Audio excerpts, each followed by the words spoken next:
Photo তুলো না, photo তুলো না। তারা সবাই তো জানো।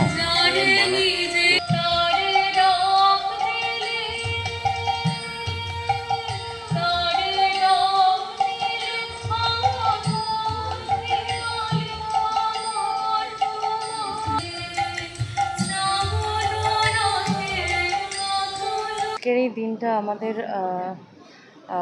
বিশ্বকবি রবীন্দ্রনাথ ঠাকুরের প্রয়াণ দিবস, তো ওনাকে আমরা শ্রদ্ধা করে স্মরণ করছি। আর আমি একজন বাংলাদেশি বিশ্বভারতীতে পড়ছি, তো সব মিলিয়ে 3 বছর ধরে এখানে আছি, তো সব মিলিয়ে একদমই অন্যরকম কাটে এখানে এই সকালটা, সব মিলিয়ে খুব ভালো লাগছে। এখানে প্রথমে মন্দিরে উপাসনার মাধ্যমে কবিগুরুকে স্মরণ করা হলো, এরপরে উদয়ন প্রাঙ্গণে সেখানে পুষ্পার্ঘ্য প্রদান হবে, তারপরে বৃক্ষরোপণের মাধ্যমে আমাদের অনুষ্ঠান হবে।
দিনটা আমরা প্রথমে শুরু করেছি বৈতালিক থেকে ভোরে 5টার সময়, তারপরে বৈতালিকের পর এখন উপাসনা আমাদের সম্পূর্ণ হলো। এরপর আমরা যাচ্ছি উত্তরায়ণ গৃহে পুষ্প প্রদান করতে, তারপর আমাদের আবার বিকালে অনুষ্ঠান আছে বৃক্ষরোপণ করব। প্রতি বছরই এটা পালন করা হয়। এবারে কি প্রথম, এর আগেও? না, আমি এখানে এবারে সেকেন্ড ইয়ার। হ্যাঁ, তো এটা দ্বিতীয় বর্ষ আমার। এই যে রবীন্দ্রনাথের প্রয়াণ দিবসে আজকে যে যোগদান করলেন, কেমন লাগছে?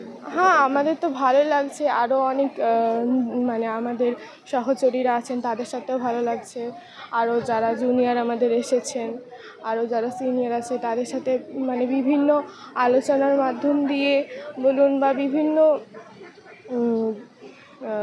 আরও বিভিন্নভাবে আমরা যতটা সম্ভব ততটা ভালোভাবে এটাকে উদযাপন করার চেষ্টা করছি।